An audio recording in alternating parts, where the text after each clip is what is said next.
I'm Jill. Nice to see you again. Good morning, Jill. Morning. Yesterday we learned some tips of speech. Today we are going to learn more about the reader's theater.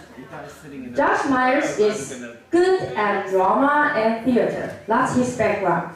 And he's also a very experienced member of Toastmasters International. The more you listen, the more you get later. Wish you the best luck. I put some cash inside. Not only chocolate, Josh, okay? Now, let's welcome our trainer, Josh. Please.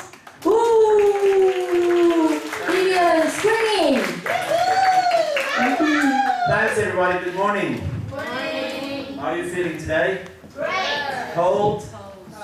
We'll warm you up. I just want to make sure what's in this bag. Okay, good. Because I was scolded yesterday because I don't have any prizes. Right, so today we made sure we have lots of goodies here for you. So if you volunteer, you're definitely going to have one. If you answer a question, you're definitely going to win something. So anyway, so yesterday we did a bit of public speaking for kids, how to prepare them for a speech contest. Today we're going into Reader's Theater. The school asked me to do it because apparently this is the first time Washington will participate in the Reader's Theater contest. Last year, I think the international department had a team, but this year they are going full on for the Washington Cup. And there's also a contest organized by the Taichung City Council, which happens around May. So this workshop is for those of you who are going to be involved in that. But also beyond the contest, for me, Reader's Theater is a classroom tool. And if you're not involved with the contest, please consider using Reader's Theater in your class at some point or in some capacity. Because it originated as a tool for the classroom, for kids to have a deeper understanding, to have fun. It's always fun to do Reader's Theater. If you're not having fun, you're doing it wrong. Hopefully today we can look at steps we can take, especially for the rehearsal process.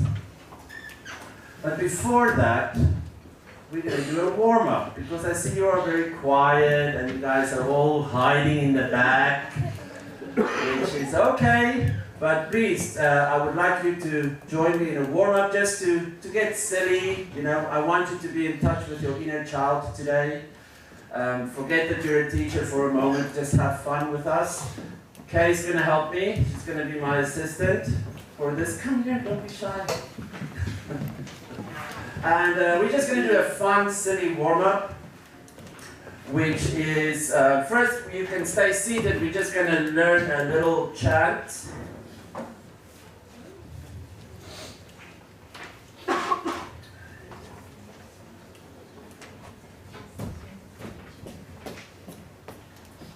Okay. It goes like this, if you could just repeat after me. Kazemba, zemba, zemba.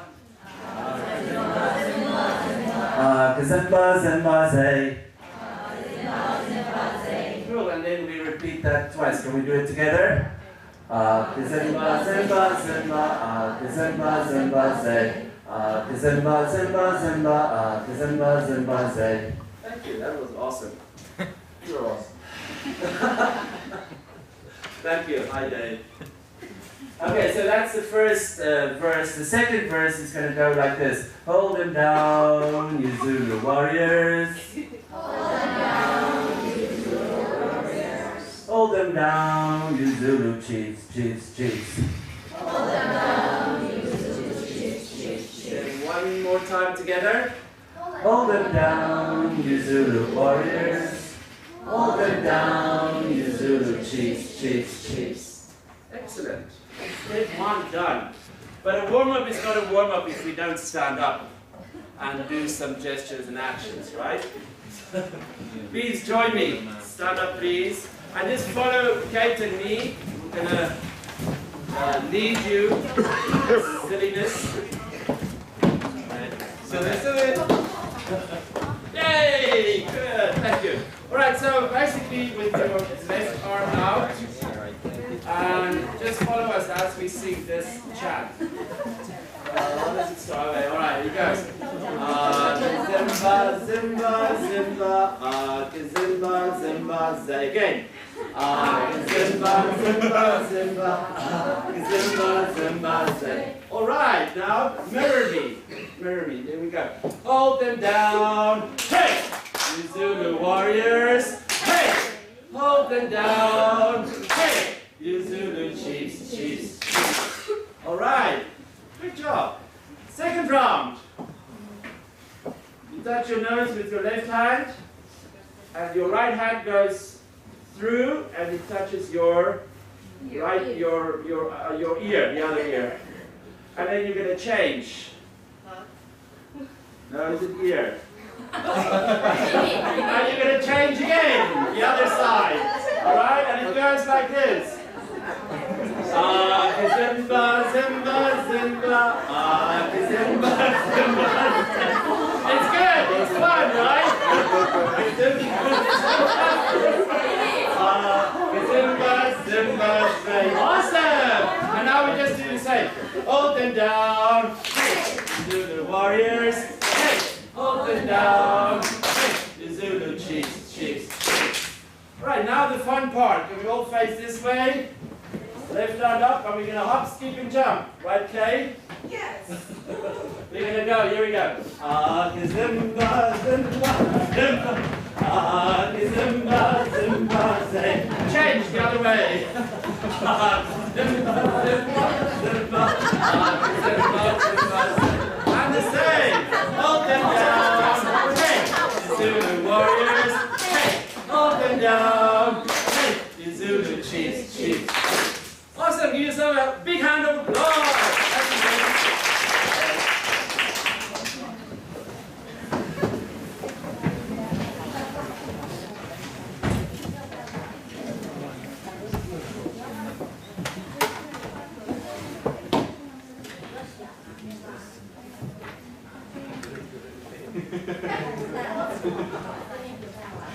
So today, what are we going to look at?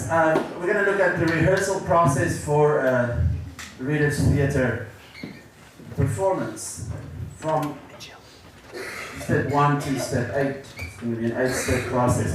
First, I would like to have your thoughts before we start on Reader's Theatre.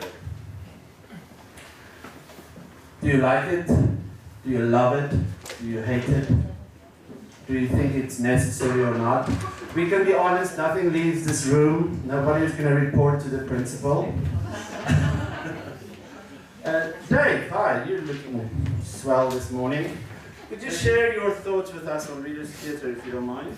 I have no idea. Nothing going on. Okay, all right, cool, fair enough, fair enough. I hope we can enlighten you a little bit. Daniel, you are my next victim. You're always so eloquent, please. And I know you're a reading and writing teacher, so I think you have an opinion. Well, I know it can be fun, and I wish I knew how to make it more fun, but I just don't. So I'm happy that you are presenting this. But we've tried it before, and the main thing for us has always been trying to do a story that they know so well to stop it from getting boring. Right. Yeah. Right. Okay. Great. You made two very good points that I hope I can touch on today. First, and Dave also, if you don't have any experience or opinion on Reader's Theatre, that's fine. Today we hope to lift the veil a little bit to give you insight into it. We're not going to do Reader's Theatre for the classroom. The school specifically wants us to talk about preparing them for a contest, because there are 5 teams from Washington that's going to take part in the Washington Cup Reader's Theatre. So grade 1, grade 2 is going to do the speech contest, 3rd and 4th is going to do the speech contest, and 5 and 6 is going to do Reader's Theatre. We've already chosen 5 teams, and then there are teachers allocated who's going to be in charge of those teams. So first, it's okay if you don't know anything. Today we're going to work on that. Hopefully you'll know more. And then also, a lot of teachers have tried readers theory in the classroom. That's why so many hate it. Because sometimes it's boring, let's face it. Let's be honest, sometimes it can be boring. So we will look at strategies today that you can do to make it more fun, because I am a big believer in the fun factor. If there is not an element of fun involved, nobody is going to have fun. The teacher, least of all, and of course the kids. And if you want your kids to really shine and perform well, they should have fun. It's hard work, yes, it's a lot of rehearsals, it's a lot of time and energy, but at least we can make it fun. Yes? Is it because of the hard work, is because of the personalities of the children? Isn't this reader's theory more about somebody's personality to express themselves more? Yes, so that's why we have auditions for this. We didn't just choose randomly. We had auditions for that specific reason, because often what happens with the reader's theater contest, if we're just looking at a contest, people look at the students in the class who really excel at English and they pick them. But that's not always the kids who like to express themselves on stage. They might be the star in the classroom, but they're not the star on stage. So that's why it's very important to have auditions first. And you might have very shy kids in your class that suddenly blossom on stage. So you find that out through the audition process to really combat that problem. Because it's not for everyone. It's not for everyone. Because no exercise will change anybody's personality. Right, but we're not looking to change their personalities. Right. So if you, like for instance, if you would do reader's theater in the classroom, you are not going to expect the kids to be superstars on stage. You're just going to do it as a fun exercise for them to have a deeper understanding of the work you're doing. And that's it. And if they're shy, it's fine. You're not going to push them. You're just going to let them be who they are. And sometimes they surprise you. But it's like a lot of the times we feel, oh, this kid could do better. He should be as expressive as that one. Which if you do it as a classroom tool should never be the case. If they're shy, they're shy. You just let them develop in their own time. But for this specific purpose, for contest, that's why you have to have auditions. You cannot have kids that you have to push it and who don't want to be there. And we all asked them the question, when they came for the audition, we asked them, do you want to be there? And they all want to be there, and they all like to express themselves. So you kind of remove that obstacle through an audition process. Okay.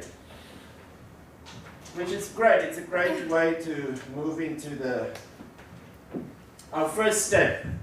And I think we just answered that question. And the reason why we have auditions is to choose the right people who love to express themselves, who love to be on stage. But that's not the only reasons we choose kids to perform. It's very important that whoever is performing in reader's theater, they can take direction well. Because at some point, there might be a problem, they might stagnate, and you as the director or the coach would have to ask them to do it differently, and they have to be willing to follow your directions. There cannot be any tantrums or classroom management problems. That's something that is you look for in audition. You look for the kids who you know you can work well with. That's going to take well to your direction and changes. It saves a lot of heartache and pain if you do the auditions. Okay, step 2, the selection of the script, of course appropriate to their level. We choose it, we edit it and streamline it, and as you will see, you have this script. This is already edited and streamlined with paragraphs and into scenes. That is your job as someone who's in charge of the team. Make the script as easy to read as possible for them. Don't just give them page after page, but really streamline it. Prepare your vision. As a reader's theater teacher, coach, or director, you're allowed to have a vision that is different, right? I think that's where there's an understanding or a perception that if we do reader's theater, there's only this one way of doing it, Give a script to the kids, memorize it, perform it, and you better be good. Otherwise, they will be held to pay. There's more to it than that, I feel.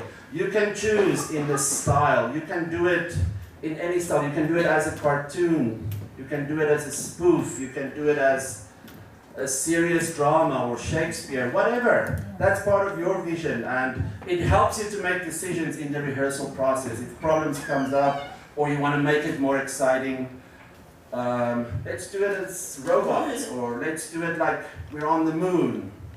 Just take you can change the setting, you can change the characters. The script is just your inspiration, it's just your jumping off point. You can change it in any way you like to make it more exciting.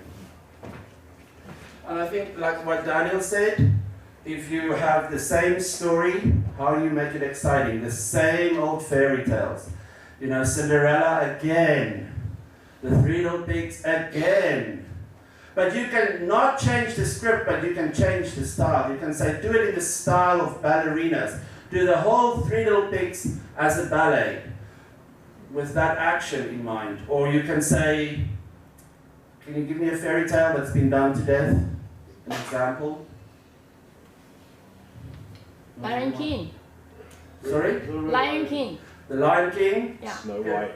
Snow White, okay, you said? Little Red Riding Hood. Little Red Riding Hood. Can we have chocolates for these two gentlemen for their suggestions? Thank you. See, that's how it starts. Starts with chocolate. Yeah, Dave and Barry. Don't look inside. Yeah, Little Red Riding Hood. What are different styles that we can keep the script and the story, but we do it in a different style? Can you guys give me a style of a movie or a TV genre?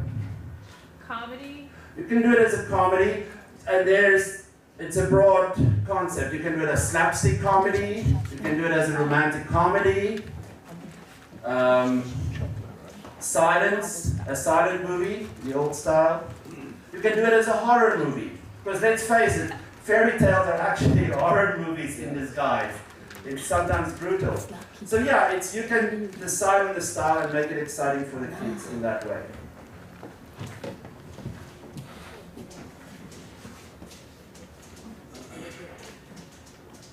And then before you even stand up or let them do anything, you have a table read.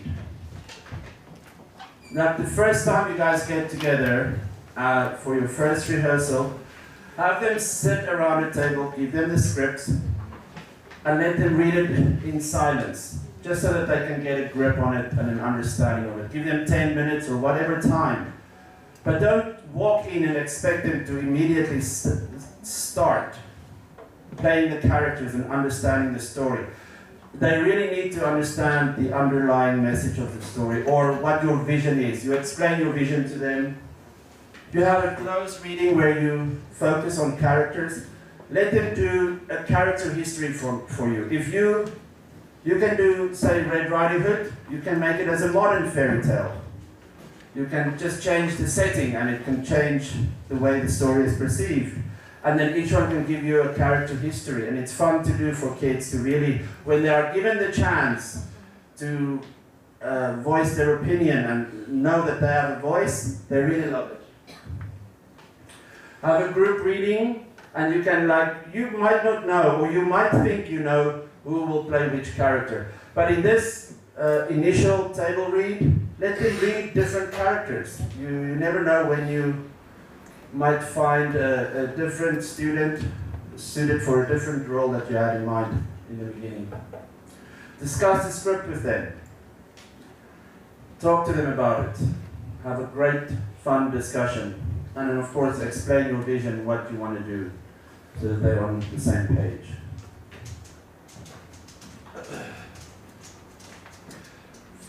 Who has done Reader's Theatre in the classroom before, just as a classroom tool? Can I see a show of hands?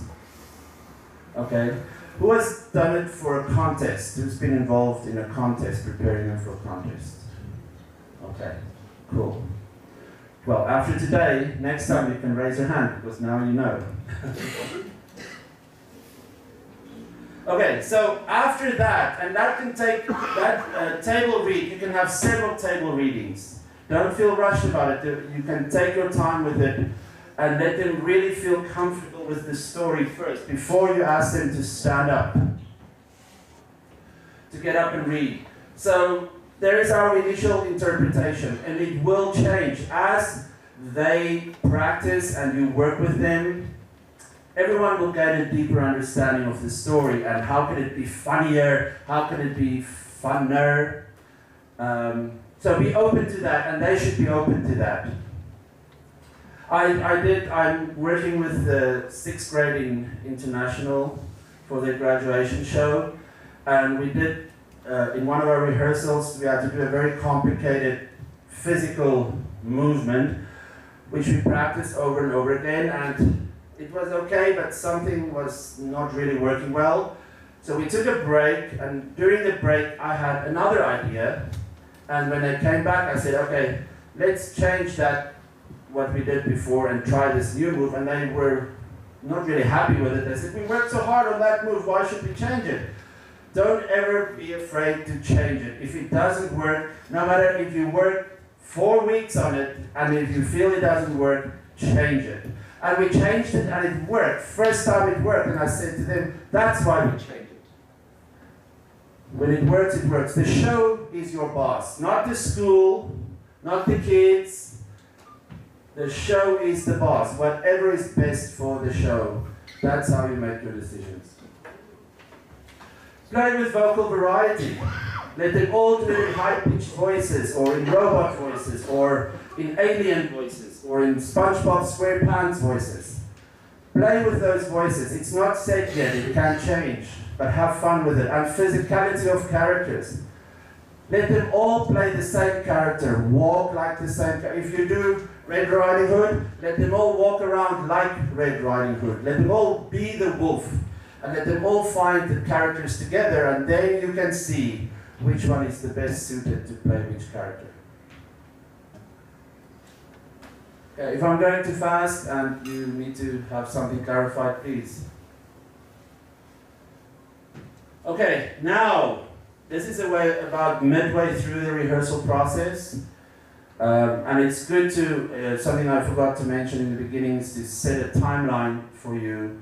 And usually we work backwards from the show, and then we work backwards to make sure that we hit all the landmarks, these steps. So now we finalize, this is midway through the rehearsal process. You set the characters, now they know which character they will play, they know what is expected of their character. We have the framework, we set the gestures and body language. There might be small nuance changes, but the big framework is set from here on. And we finalize our interpretation. We are going to do Red Riding Hood as a horror movie. And that's going to be our style, and it's not going to change. There's stuff inside it, but that's our main vision, and we're keeping to that. And then after that, it's just rehearse, rehearse, rehearse all the way. All the way. Get them into muscle memory, get them confident with the script. And because it's readers' theater, they don't have to memorize it 100%, but they should have it memorized 85 to 90%. Today we will have a short demonstration. You know, they use these music stands. They put the script on the music stands so their hands are free to move around for body language. So they can glance at the script, but they should not be focused on the script all the time. Are there any questions so far about the rehearsal process up to this step? Okay. Here. Yes, Daniel. Thank you. If we're going to be practicing for the show, yes. Will we also have those stands? Yes, you should. You should have it. And if you don't have it, you should request it. Because that's one of the things. Very good question. Thank you. Give him two. Give him two.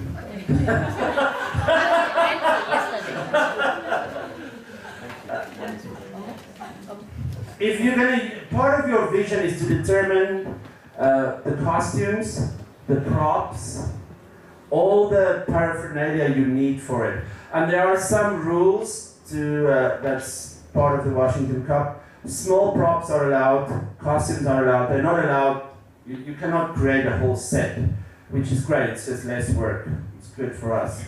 But they're allowed small props. Later I'll show you some, I'm going to show you the winners, the video, so you can see how they use props and kind of the general thing. Yes? Now you're just greedy. Yes. What's the difference between Reader's Theater and doing a show? Like how much movement, where's the line? You mean like a regular show that Like a drama. act out instead of reading? Right. What's the difference between Reader's Theater and doing a drama? Right, okay, so first is the script. With Reader's Theater you have a script on stage. And you have a designated space. So there's, for this Washington Cup, we have 5 teams of 8 members each. So there will be 8 music stands in a row. Usually, I'm sure you can change the formation a little bit, but usually it's just in one line. And I asked Jill yesterday the same question. Can they change places? Yes, they can. Can I, for instance, move around it? Yes, they can. So there's limited movement.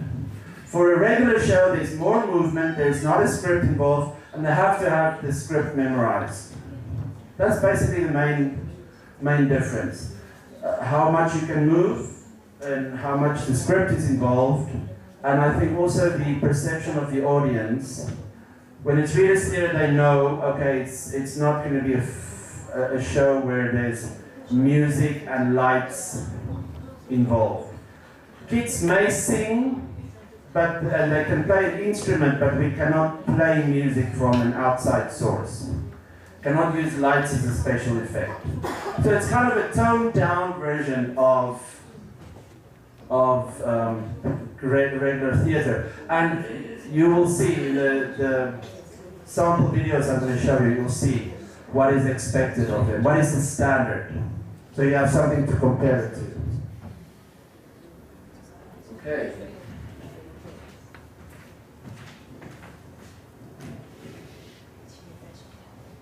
Of course, then it's the performance. And it's a good idea that you give some responsibility to the kids as well. Like one can be in charge of the costumes, one can be in charge of props, one is in charge of everybody's scripts. So allocate these roles for them so they're not just performing, they're also part of the crew. It helps with team building, it helps with connection, it helps with making your job easier. Of course, you oversee all of that, but if they take responsibility for small jobs inside the group, it really helps a lot. I want to talk to you about nervousness and kids that's stressed out about this kind of thing. How do you guys deal? Do you think it's a factor for kids? They get nervous? They do. They're human after all. Just like us getting nervous in speaking in front of people, they do too. Can I have some suggestions of what you usually do to help your kids relax and not be nervous? Vivienne. Just pretend all audience are watermelons. That's what my mom told me when I was little. Excellent. See how much we learn from other people. Just tell them to pretend that everyone in the audience is a watermelon. When I look at you, watermelon, watermelon, watermelon, watermelon. Great. That's a fun way. I like that. Let's have these people that's avoiding my eye contact. Maybe I'll ask them to look at the clock instead of looking at the audience. Right, good. You have a focus point, the clock or the poster or the lights. That's something good, just to get them off focusing on being so nervous all the time? Christine, I want to hear your voice as well. I don't know of any particular, but we always say, like, just imagine everyone in their underwear. But Okay, yes, I don't know if I would do that. yes, see, that's three. Excellent suggestion. Imagine everyone in their underwear. Kids are going to love that. You know how much they love underwear. Thank you, that's, yes, Dave. Why does that work? Why? Why does it work? Yeah. Because it's fun. Okay. And it takes your attention off the nervousness. Because why are we nervous? We're focusing on the problem. Oh my God, I'm afraid because look at, I don't know these people, they're strangers, it's audience. My teacher wants me to be good, I cannot screw up, I have to be perfect. You know, they're focusing on that. So for me, it's changing their focus on something else. And for me, it helps to get rid of my nervousness. I just focus on fun things. And once I focus on the fun things, one fun thing leads to another fun thing, and hopefully to another one, until all you have is fun. Change topic a little bit. Sure. I've seen you do some shows and stuff. Can you tell us a little bit of how you got into this? How you got into stage and all that stuff? Oh. Because I've seen you on Right. comedy shows and all sorts of stuff, yeah. and you're so relaxed on stage. You're so, yeah, you love it, I know. Oh, good. But I'm They sure call it, most people have it. Most people have sure. It's called fake it till you make it. I tell you, I might be more comfortable now, but I wasn't always. I was very nervous, and sometimes, you know, my jaw would like freeze, and I couldn't speak. So I had to learn techniques. In drama school, they teach you techniques like, you know, move your muscles and breathe through your nervousness. But sometimes I feel that makes you more nervous, because then you are so focused on, I cannot be nervous, and then, you know, you get more. So I think it's a matter of just getting used to it, stage time, use stage time to your advantage, and don't be afraid to make mistakes. I think that is, if I can tell kids sometimes when I see they want to impress their parents, or their parents push them so much, or they want to impress the teachers and the teachers push them so much, it's sometimes okay just to make a mistake, you know? Once we make a mistake and we get that out of the way, I think that's really the best way to learn. But thank you. So I was one of those kids that loved to perform from when I was little. I had like concerts in my bedroom with the shampoo bottle, singing, and yeah. So for me it was always, I like to express myself, but I'm actually very shy, and people won't believe it in me. I'm actually an introvert. I'm one of those kids who are shy in the classroom, but not shy on stage. So that's, for me, it's important that sometimes we find those shy kids, because they are hiding in the classroom, but they're just waiting for that moment where they can, you know, express themselves. So, yes. Sure. You want to talk? I think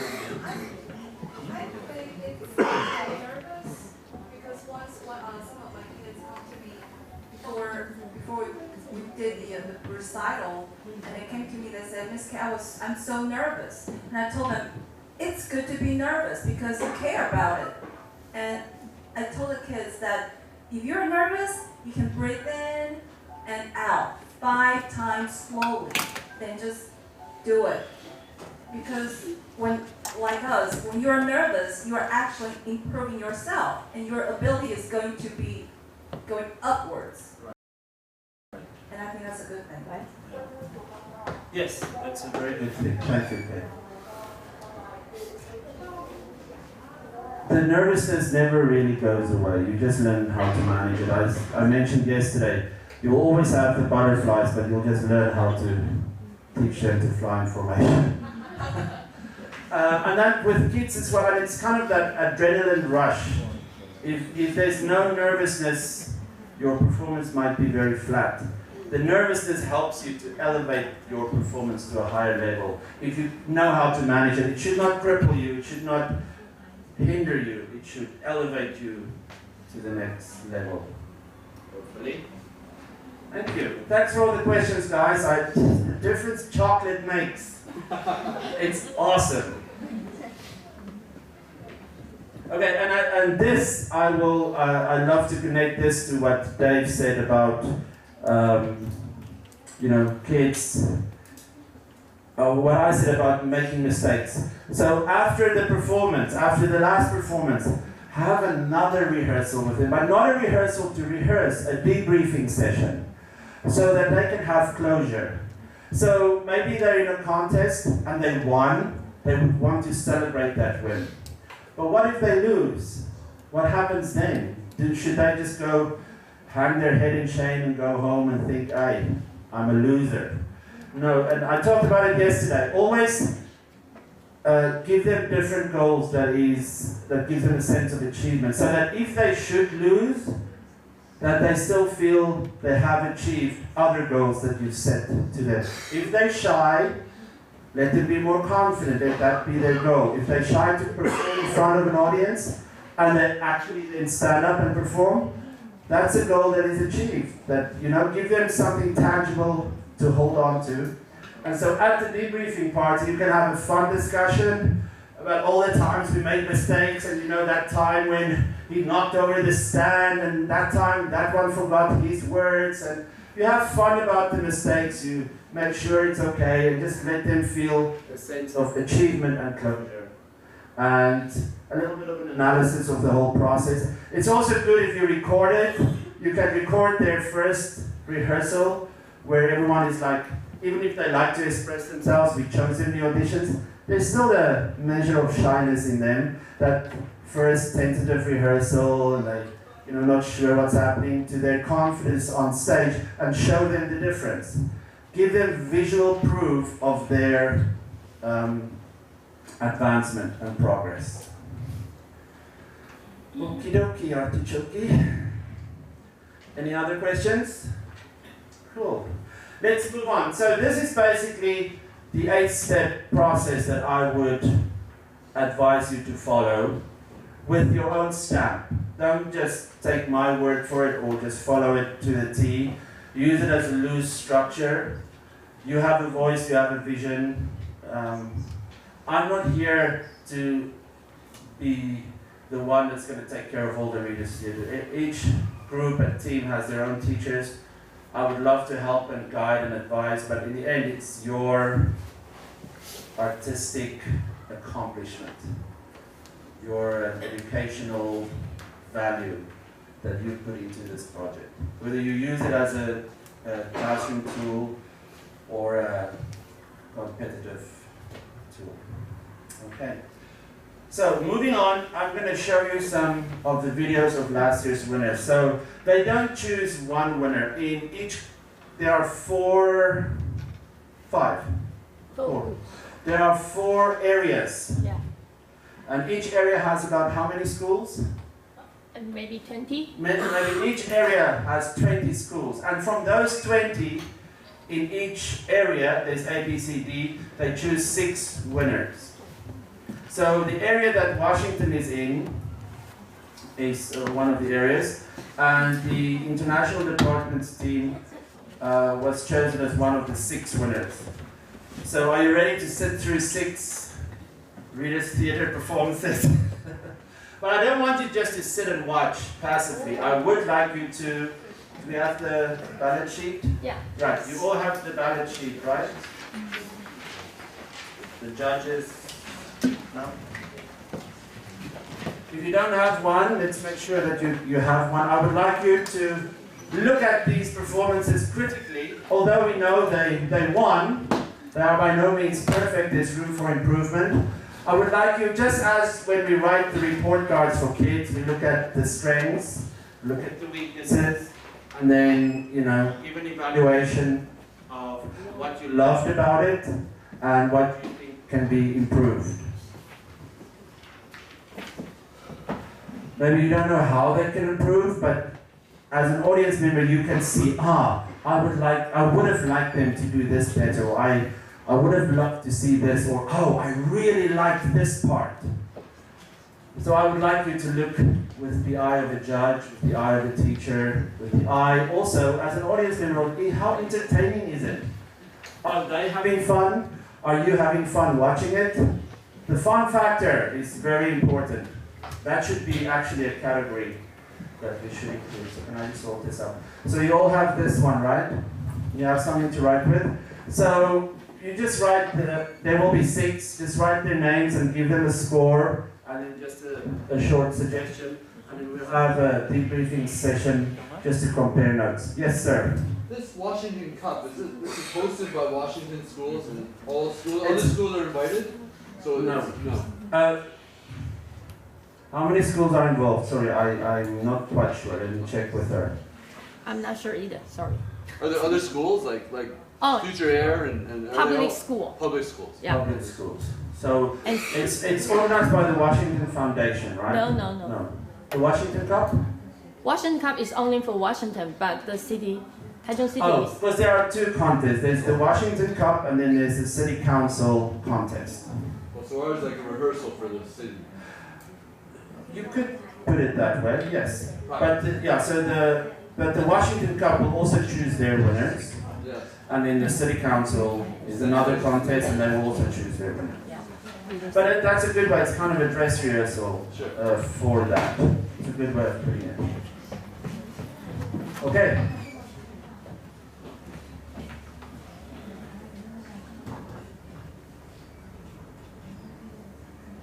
So just give me a minute, guys.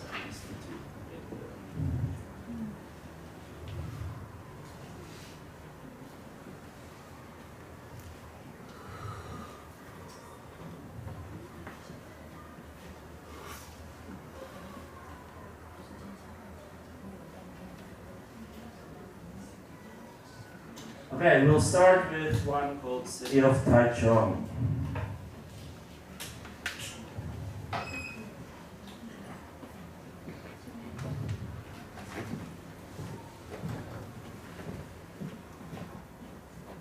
Good day, everyone. My name is Paul. I am Justin. Hey guys, my friend Michael is coming to Taiwan this summer. Where is he from? He's from America. America! I know. Michael Jordan. Statue of Liberty. And hamburgers. What? You know, hamburgers, McDonald's, America. Whatever. I really don't know how to show him around. Taichung is the best city in Taiwan. There are lots of fun places to go, lots of delicious food to eat. What's good about Taichung? What's good about Taichung? You don't know? Paul, tell me. Let me show you, Jamie. I need your help. Imagine Jamie's body is Taiwan, and Taichung will be here. Sitting in the middle of Taiwan, the weather in Taichung is just perfect. Not as wet as in Taipei, not as hot as in Kaohsiung. Thank you. You are right, but where can I show him around? How about Museum of Natural Science, Art Museum, or Washington Park? And the Luke Church in Donghai University is also a must-see. You can even go hiking in Dache. There are 10 different trails to choose from. Best of all, you can go to these places by BRT or by bus, free of charge. Just take the iPass or Easy Card or ETC card with you. It is said that they are going to cut the BRT. It seems that it has a lot of problems. Well, you're right, but it's free now. And if you are a Go Green supporter, you can even take the I-5 at several locations within Taichung City. First 30 minutes free. I can't think of anything better than that. Wow! You fight in Taipei. I fight in Taichung. So, who fight in Kaohsiung? He fight, she fight, we fight, they fight. In Kaohsiung, they have C-Park, City Park. Where else can I go by I-Park? Don't forget the world famous Songjia Night Market. How can I forget about that? You guys eat all the delicious food. In fact, I can't think of anything that is not yummy in Taichung. All you think about is food. So, what do you suggest when I go to eat? You are talking to a night market expert right now. Night market expert? Never heard of that. Don't listen to that.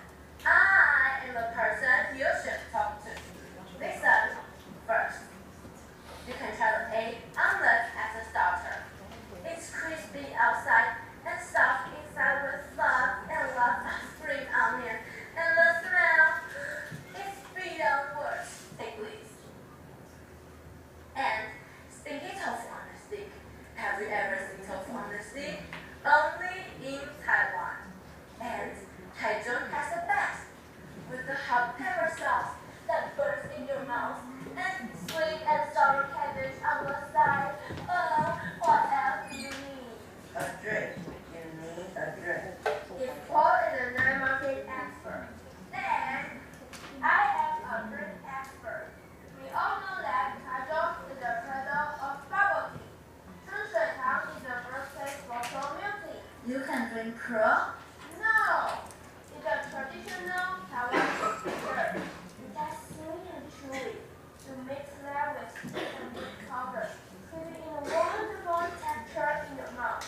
It's sweet, aromatic, and expensive.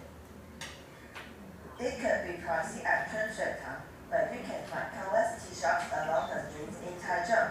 They are everywhere and much affordable. Thank you, guys. You really helped me a lot. Hey, look at the time. I have to go. I'll see you tomorrow. Ciao! Wait! I haven't told you where to get the fried chicken steak yet. I'm hungry. Why don't we get some now? Got to go. Hey, wait for me. Don't go. I think you should try them all. Bye!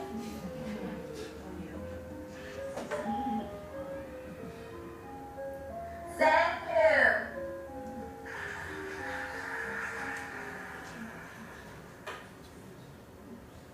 Okay, let's just talk about this one a little bit. City of Taichung. Can you just turn on the lights, please? Okay. So I'll go first.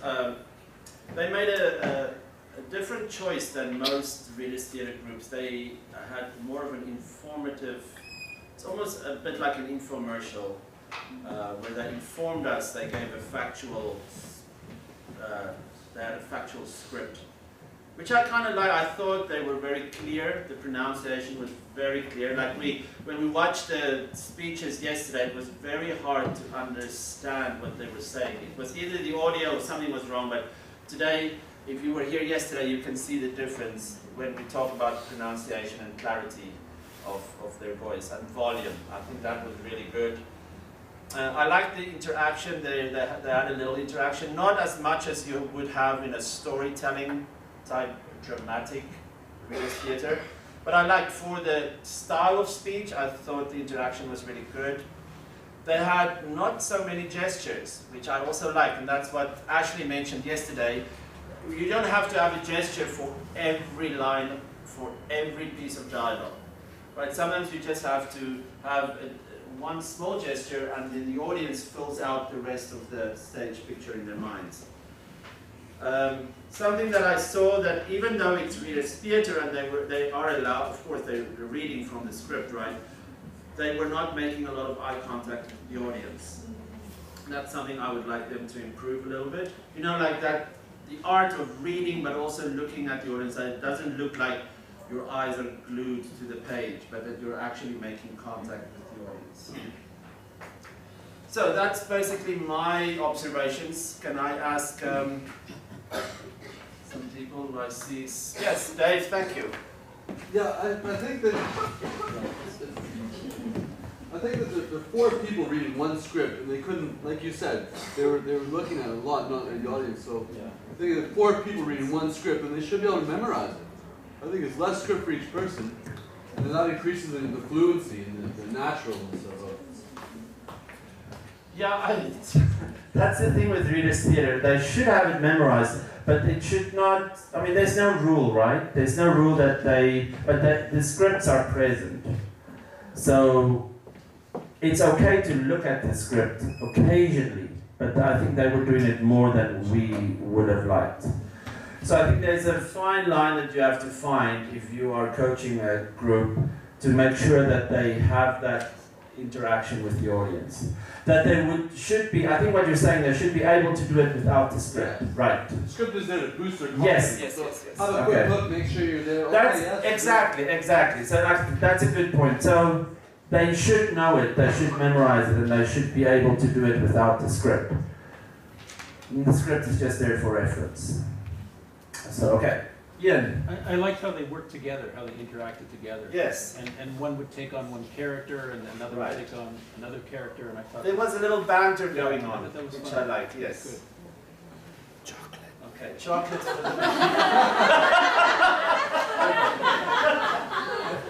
Thank you. That's the biggest lesson that I've learned today is to always have chocolates at a workshop. Thank you, yeah. Thank you for that advice. Okay, would anyone like to add anything that's not been said so far? Do you all agree? Okay. Thank you. Let's have a look at another one.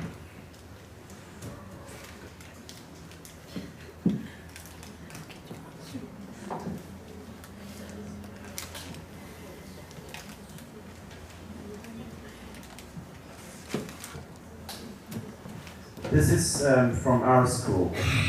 Good morning.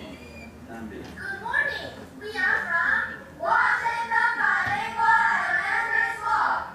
Today we will tell you a story about Rumpelstiltskin.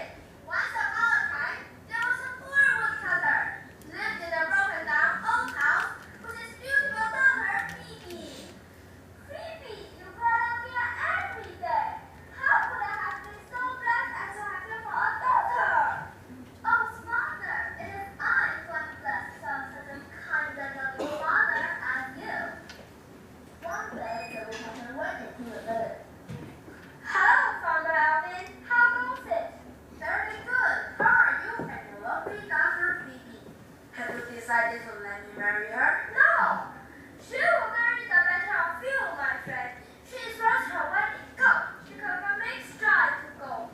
Go. I hear the king is interested in gold. Tis a golden touch he has.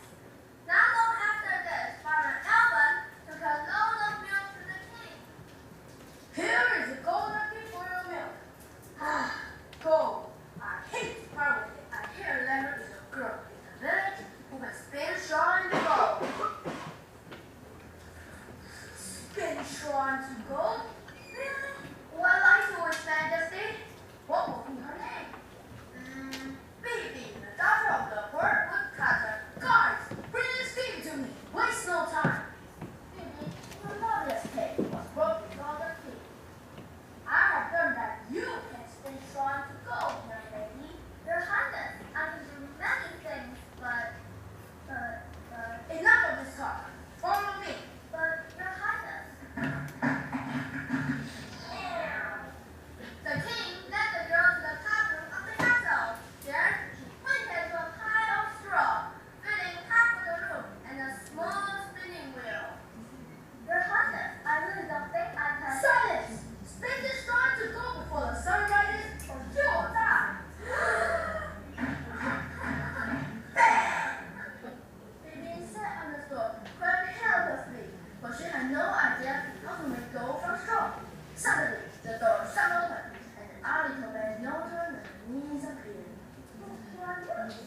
next morning, the real man appeared, and Phoebe began to try the names.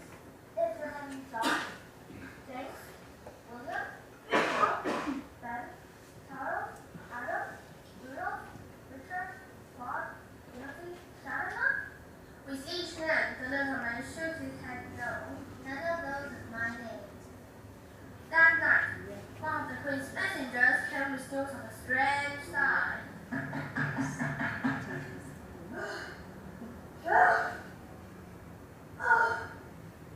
My queen, I was riding through the forest and caught sight of fire.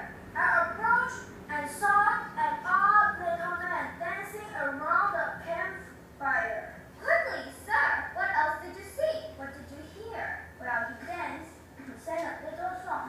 Today I dance, tomorrow I rule. Then the prince I come for you.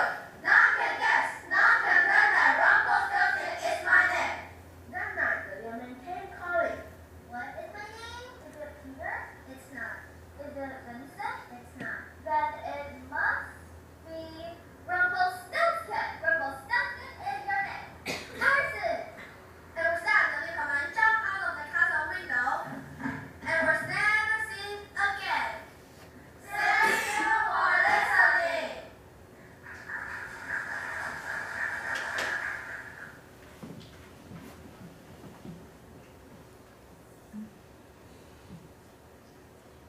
All right. So, what do we think about that one? Oops. Kidding myself here. I like there was also nice teamwork. I like the costumes that they used. They used some props. Obviously, this is storytelling, which is the most popular choice amongst Reader's Theatre. It allows kids to express themselves and they have fun storytelling. But as Daniel said, how can you elevate from just how can you make yourself stand out from everyone else who's also doing storytelling? If you look at a lot of these video footage like I have, you realize that there's a certain standard, right? You become aware everyone is up to a certain standard, pretty good, pretty high standard, but which is great, you achieve something with your kids, but if you, in a competition, you have to think of something that's going to make them stand out. Everyone is doing a little song and dance in the middle of the show. Everyone is wearing, nice costumes. Everyone is using props. What is going to be your team's standout point? They had a little script snafu in the middle. There was like a hesitation and an awkward pause. And we talked about pauses yesterday, the power of the pause. A lot of kids think that the faster they speak, the more fluent they are, which is true for conversation, but it's not true for a stage performance. You have to slow down and you have to find dramatic pauses to punctuate the meaning of your play. Yes? Yeah, about that. Is there a time limit? Because these guys were really rushing through this script. Yes, so that's something that needs to be sorted out in rehearsal. There is a time limit, 5 minutes. And you heard a little bell ding. Yeah. That is at 30 seconds before your time's up, they ding the little bell, then you know you need to finish. Do they get penalized if it's too short? They do. They do. By how much? 1 point per minute? 1 point. 1 point per minute if they go over time. So time control is very, very important. And if you are rehearsing, you should be rehearsing with a stopwatch. If once you hit the midpoint of your rehearsals where I said you need to finalize everything, that's when you also need to finalize the time. If you're not hitting the time, you need to cut. You need to edit and take something away. Because what things you need to take into consideration is audience reaction, the pauses and interaction between them. It's not just reading the lines, it's not just the amount of lines you read in a certain time, it's the whole performance, including especially audience reaction, which you hope they are. So if you would time it in rehearsal, you should time it that it's at 4:30. It should run 4 minutes 30 seconds, so that those if you go 30 seconds overtime due to audience reaction, you are well inside the mark. I would say you're in 4:15 to 4:30. Yes, Darren. For this group, I thought they did an excellent job, but I kind of felt like they had too many people on stage. It felt cluttered, like, yes. Yeah, like the two people on the left side, they barely had anything to say from what I saw. Right. So it seemed like they could have had maybe 5 or 6 people instead, so it doesn't clutter the stage so much. Yes, yes. And then I also thought they assigned the roles. They could have assigned different roles. Like the person on the right side dressed in the red, that student seemed to have the best pronunciation, but no, on the right side, the Rumpelstiltskin, yeah. Oh yeah. It was a girl, right? I wasn't sure. Yes. I can't tell. It's far away. Anyways, right now, yes. she seemed to have the best pronunciation, but her speaking role wasn't that much. It was very small. Yeah, and I think she could have maybe been the narrator or somebody else that had more speaking. Granted, that's really, I'm glad you guys are looking at it this way, where you can not just see the problem, but you can see solutions to it. Thank you. With chocolates for this man. Thank you. Yes, sir. The music stands are sort of a bit of a distraction as well. Could they have shared music stands? They could. They each have their own. I have a problem with it too, but it's a very hard problem to get around. Like she went down on her knees at one point and she was dwarfed by it, she was blocked by it. And then they all went down at some stage. So there is definitely, you can think of creative ways to get around it.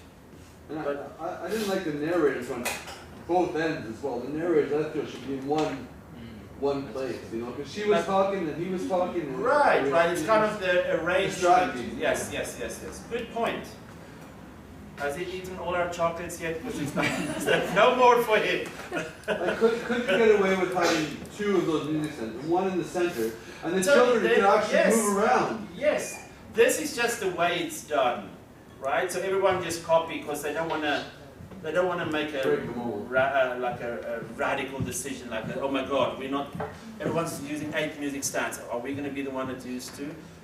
Why not? If there's still a way that you can present it as that they have scripts, by all means.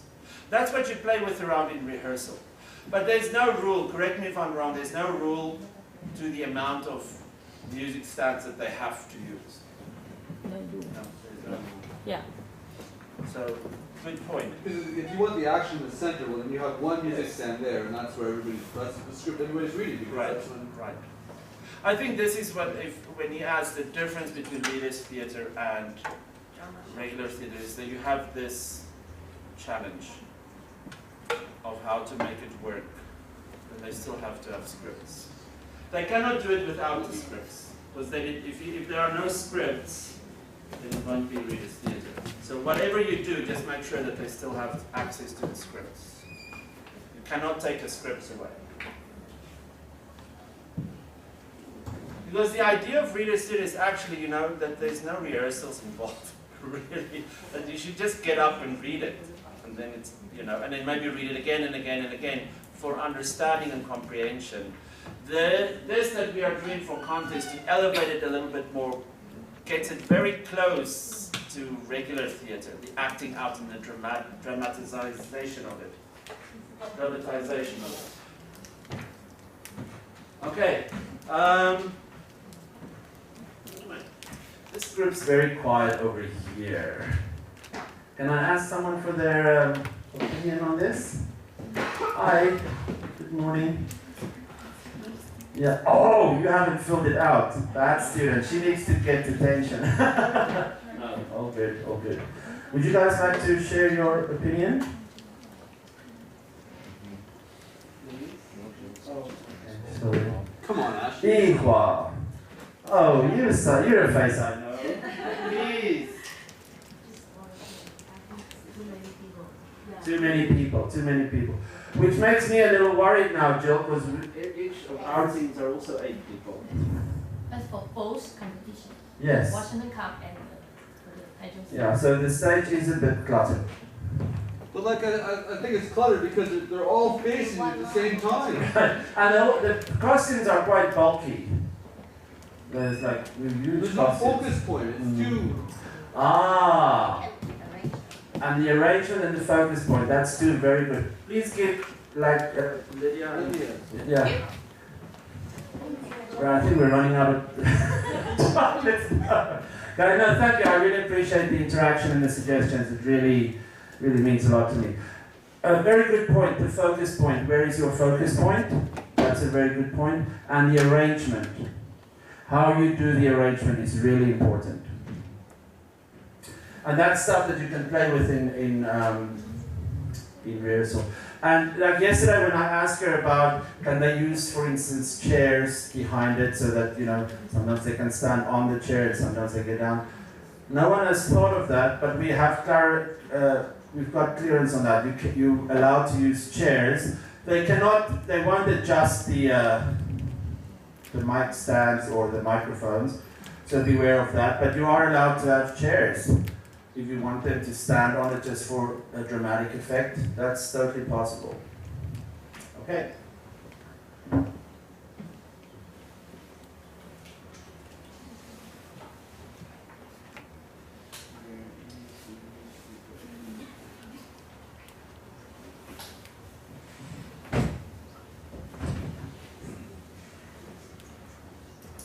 This one is another private school.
Come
Well, yeah, they were quite energetic. They obviously another storytelling piece, which I thought they did quite well. They were all very into it. And one thing that was a little different from them than others was the fact that while one was speaking, the others were still in character. And I like that. It could be potentially be distracting, but it also could keep everybody involved and engaged, that we're not just going from person to person speaking, but they are presenting a whole story and they are involved all the time. I quite like that aspect. I like the liveliness of it all. I mean, like, you look at these, sometimes we think, oh, you know, how can we ever get kids to jump around like that on stage? It's possible. And next time when you stand in front of your kids in class and like begging them to work with you, think of this group and, you know, there's hope. There's hope for all of us. Okay, any ideas? Ian? I think because they were all energetic and working together, it wasn't distracting to have 8 on stage. Right. So I think that worked. Yes. Yeah. It worked for me too. Well, Yes. I liked it. It looked like they were having fun. Yes. The fun But factor. I did find it distracting. Okay. I couldn't find who's talking. You know, I couldn't find out. Right. But yeah, it's Right. better to have this than to have everybody just hanging around, just standing there. Yeah, well, too much of a good thing cannot be good all the time, right? So yeah, it's you know, it's also how we perceive things, right? The judges will also, some judges will love it, some will hate it, but that's where your vision comes in when you plan the rehearsals and you plan the show. You know, who knows? You cannot keep everyone happy, but if that is your decision to do it, to present it this way, stick with it. Believe in it, and that's your goal. And if they achieve it, fine. If you know whatever the outcome is, you cannot control that, but you can control your vision and the way you want it to be presented. So yeah, but that's a valid point. Thank you. That's just the two views. For some it works, for some it don't. Yes. Is 8 people the max? I think so. Yeah. And could you have one person? I don't think so. No. Is there a minimum amount of people? 4 to 8. 4 to 8. Yeah. Okay. So like with that very first one we saw, they chose 4. Well, no, they were not 8. They were 5 or so. 4. Yeah, 4. So yeah, those choices. But I think that has been decided for us already. For our teams this year, they're all going to consist of 8 members. Josh? Yes. Darren. I think the difference between this group and the last group, although both groups were 8, is the Washington group's costumes were so bulky that they were really crowded on stage. Yes. But this group seemed a lot more spaced out because they weren't wearing bulky costumes. Right. And I want to say, I think that they just created a little bit more space between the stands as well. Even just a very slight, but I think there's definitely, because this feels open and free, right? Doesn't feel restricted. Okay. So we will go on with a live reading from volunteers to conclude this workshop. Before I get there, just out of curiosity, did you guys score them? Did anyone give them a score for these 3? I'm just kind of interested in, did anyone give them a score and share it with us? Okay.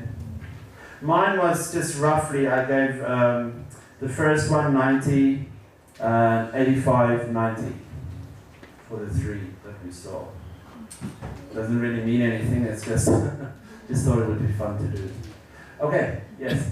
So while our lovely assistant Jill here is getting the stage ready, we're not going to do the whole script. I included this script for your reference just so that you can have an idea of how we structured and formatted. If you need an example. You're welcome to use it in your class. And the thing is, if you do read this here in a class, you don't have to do the whole thing. You can just choose a scene from it. and have fun with it whenever you have 5 minutes to spare. So the firefly who lost his light, because we're not going to do the whole thing and not everyone has read the whole thing. It's based on the story of Rudolph the Red-Nosed Reindeer. Someone who stands out, who's different, who doesn't fit in, and in the end, he saves the day because he has this different, like, something happens where it's the requirement to save the day is his lack of having it. This is just as in Rudolph. So this is the firefly who lost his light, and in the end they needed a firefly who could save them in the dark, who did not have a light and who could not be detected. So I think for the volunteers we will do page 3, scene 4. On page 3, the boys' clubhouse. Dexter and Harry are playing cards, the fireflies are in the box. So I have, let me see. Okay, firefly 1 is not here. You could do one of the other fireflies. Baba. Have you guys decided who you're going to play? Sparky, right? Okay, so I don't think you need that name, but thank you. So this is just the idea. So this already looks cluttered, right? But anyway, we're not going to worry about that right now to get the spacing right. I just want to, have a little fun with the live reading with a few volunteers and also with audience interaction. So Sparky, you can be center stage because you are the main character. And then and my other 2 volunteers, have you decided who you want to play? Or shall I just assign the role for you? Okay, can you play Monique? Thank you. The audience, you will be the narrator, please. Narrator 1. Okay, I did talk to Jill about how she uses the cramps. Okay, let me see. Could you come over here, please, Joanne, and just find a seat. So, Firefly 2, I think you can be 2 and 3. Yes. Yeah, find any seat. Sparky. Baba. Fran. You only have 1 line. She volunteered you for this. I don't know if you have a say in it.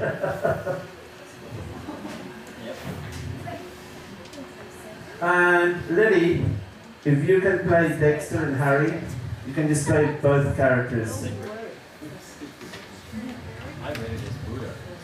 And the reason I'm asking them to do it seated, because it's the first time they're doing it, and to really ask them to do it standing up, even for kids, it's like I said, we start from around the table. So this is basically a first table read, just relaxed, informal. You can go over the top if you want, or you can just give it a regular reading, doesn't matter. Have fun with it. So the audience, we are narrator 1 and narrator 2.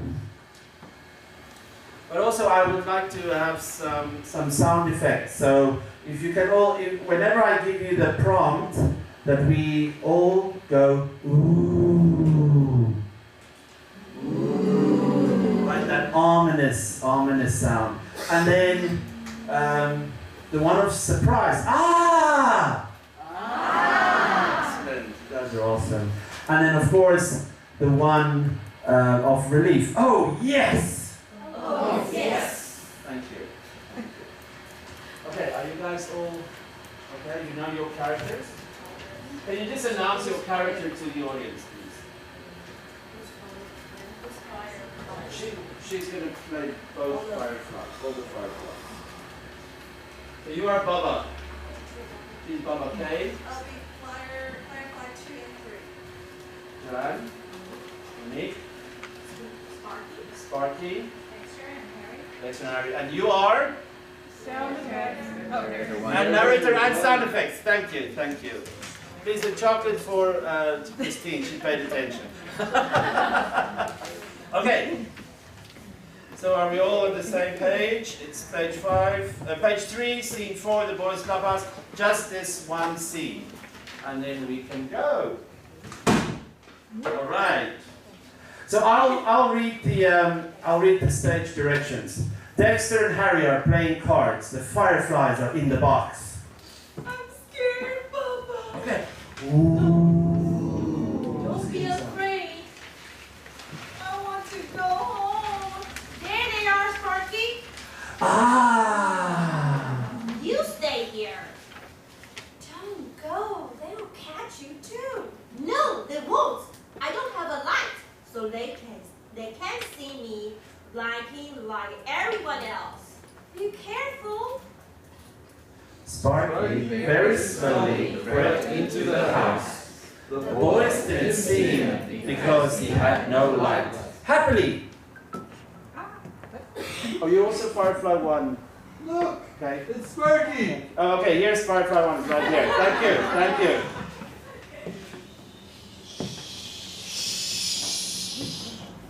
And Sparky slowly opened the box. And he whispered. Now, everybody, go, go. Fly as fast as you can.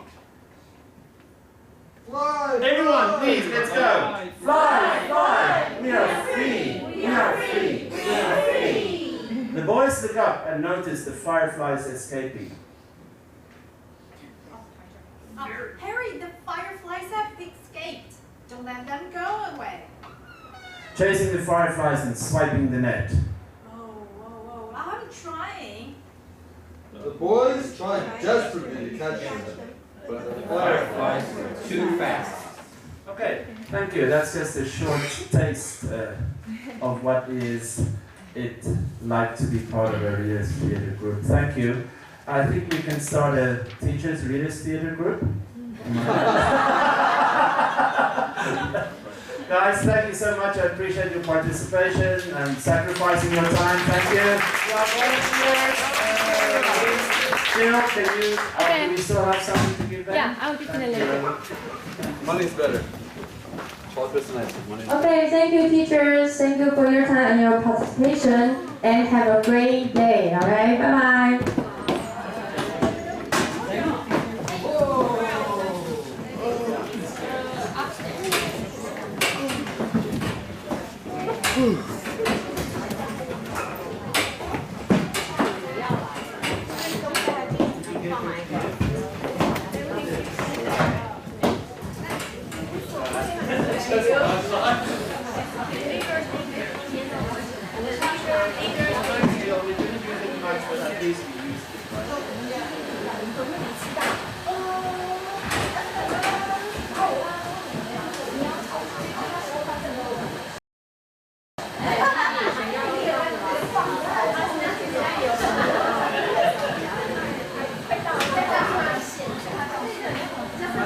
I know. I'm just so excited.